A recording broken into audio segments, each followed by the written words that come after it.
7 generations from now. These are the people we should be thinking about when we make decisions today about how to use our resources. And these are the people that the leaders of the Iroquois nations are thinking about.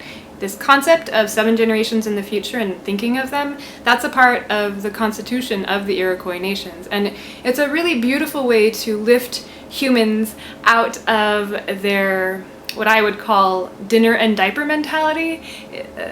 The minutia of every day that sort of takes over our brain space so that we can't think about a bigger picture, and we definitely have a hard time thinking about the bigger picture along a timeline, in the future. Maybe tomorrow, maybe next week, maybe next month, or a couple years from now we can make those kinds of plans, but thinking, past like 50 years or even 250 years, that's really hard stuff for us. And so this concept of always being aware of 7 generations in the future is really good for us, I think.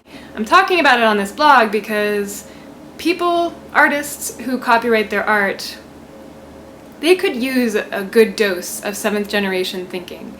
The reason being that copyright law as it stands today means that you won't just have control of your work today. 70 years after you're dead, someone will have to be controlling your work still.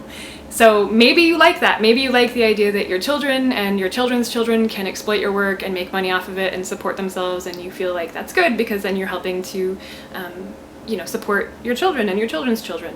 But what if there's issues with your estate and it ends up being your great niece or some cousin and time's removed, or you don't have children, and so maybe there's an institution that's actually taking care of your estate where no one in that institution is related to you or has any way to know what you could possibly want done with your work. And P.S., just because someone's related to you doesn't mean that they understand your vision as an artist, so do you really want them dictating how your work is used 70 years after you're dead? Is that really what you want?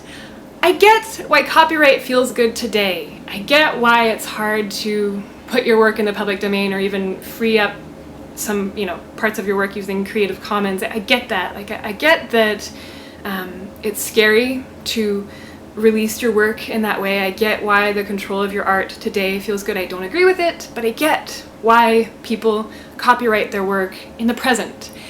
I do have a big issue, though, with this 70 years in the future thing. It just seems like you're not thinking about what kind of ramifications that's going to have on the future of, the cultural ecology. How is that going to could that negatively impact artists in the future? And shouldn't you care about artists 60 years in the future? That's not quite 7 generations, but I think we should be aware of them.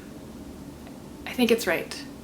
If you'd like to receive an email every time I publish a video like this one, or an article, or an artwork, you can sign up through Patreon. It's just $1 a month. That money makes all the difference to me, and it makes you eligible for regular giveaways of my original artwork.